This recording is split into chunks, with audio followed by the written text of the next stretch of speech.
Good morning student, सबको नमस्ते, नमो नमः। आज की कक्षा में आप सबका स्वागत है। आज फिर से हम नए टॉपिक के साथ उपस्थित हुए हैं और आज हम BSc third semester, BSc first semester Sanskrit compulsory की बुक संस्कृत चयनिका के गद्य पाठ को आरंभ करने वाले हैं। आज उसका पहला लेसन हम शुरू करेंगे। उसका नाम है अनुशासनम।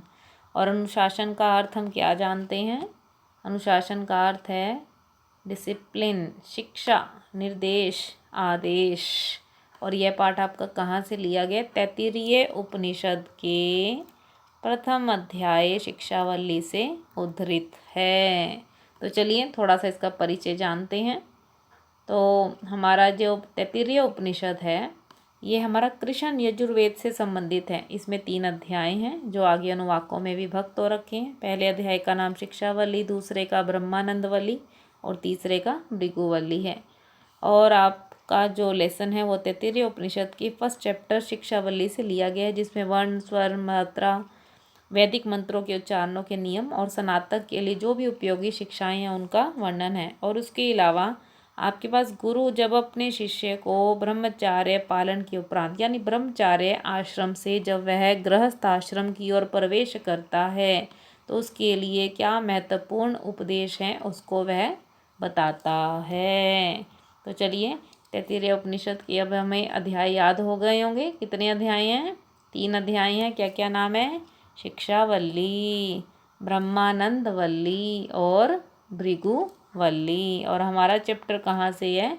शिक्षावल्ली से है। तो चलिए आगे बढ़ते हैं।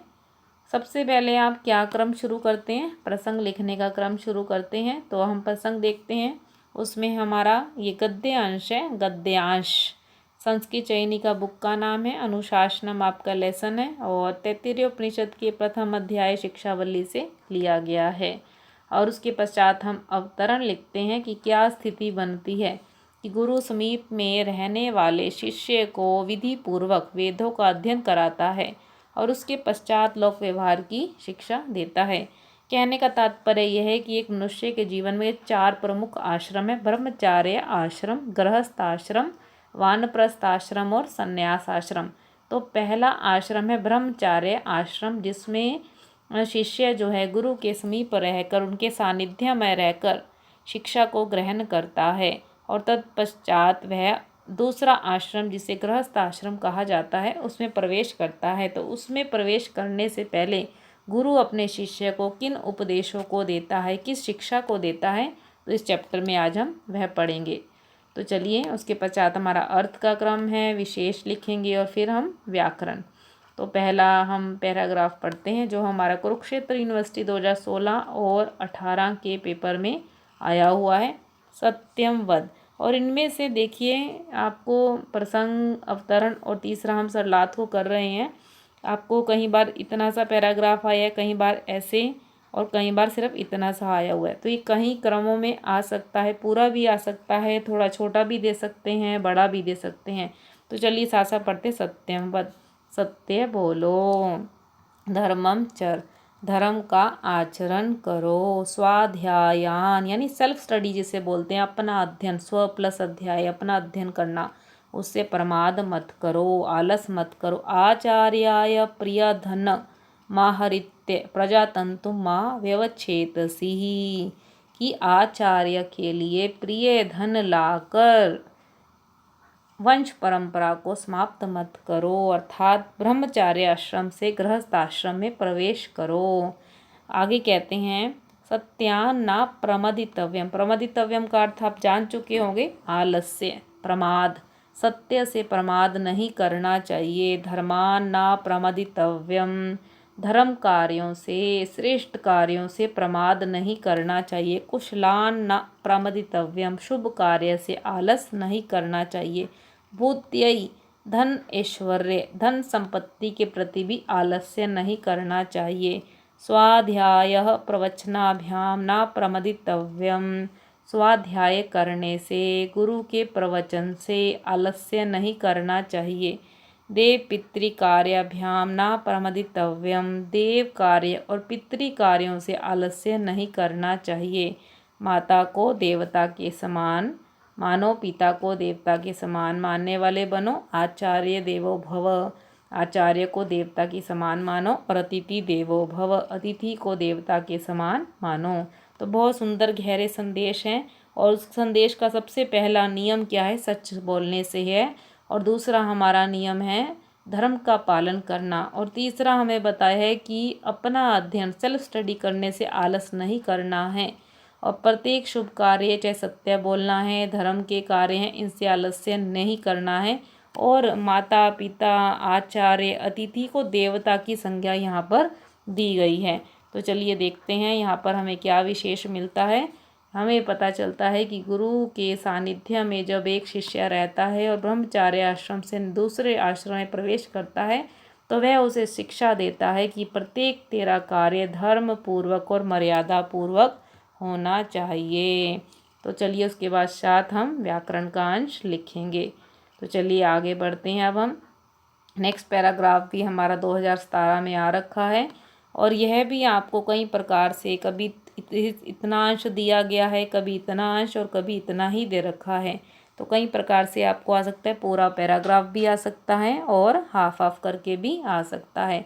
लिखने का क्रम हमारा वही है। प्रसंग लिखिए, अवतरण लिखिए और उसके पश्चात अर्थ लिखिए।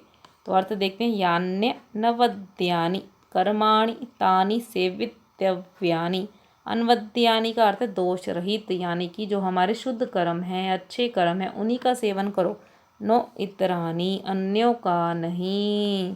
यान्य अस्माकं सुचरितानि, और जो हमारे द्वारा सुंदर आचरण है। तानि त्वय उपासनानि, उनका ही उपासना करनी है, उनका ही आचरण में लेकर आना है। नो इतरानी, अन्यों को नहीं। ये कि च अस्माकं श्रेयांसो ब्राह्मणा तेषां त्वयासनेन प्रशंसितव्यम्, कि जो भी आपके उत्तम ब्राह्मण हैं उन्हें ऊंचा आसन देकर सम्मान करना चाहिए।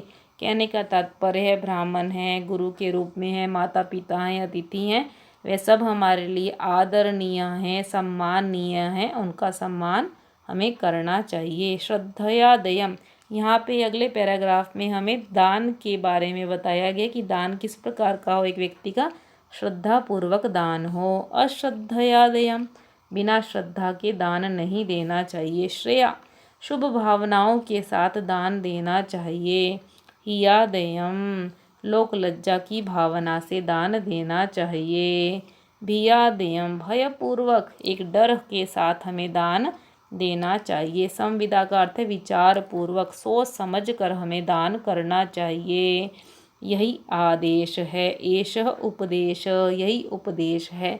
एषा वेदोपनिषद, यही वेदों का रहस्य है। ये एतद अनुशासनम, और यही अनुशासन है। जो हमारे लेसन का नाम भी यही है।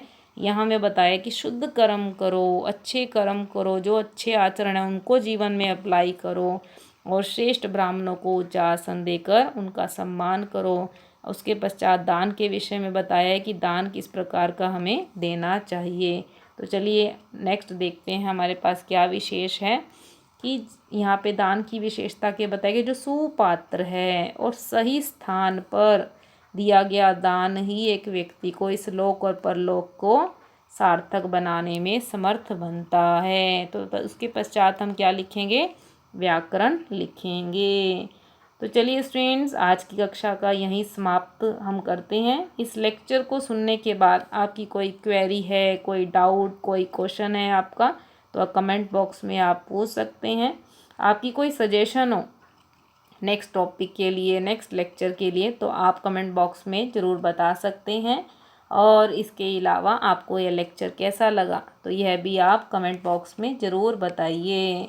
और इसके नोट्स आपको डिस्क्रिप्शन बॉक्स में दिए गए हैं, आप उसे डाउनलोड कर सकते हैं, पढ़ सकते हैं, देख सकते हैं। और अगर आपको यह लेक्चर अच्छा लगा है तो अपने फ्रेंड्स आप लाइक कीजिए और अपने फ्रेंड्स के साथ शेयर भी कीजिए। और इसी तरह से अगर आप संस्कृत को आसानी से सीखना चाहते हैं तो इस चैनल को सब्सक्राइब करना ना भूलें। मिलते हैं फिर फ्रेंड्स नई अपडेट्स के साथ, नए टॉपिक के साथ। तब तक के लिए सबको नमस्ते, नमो नमः।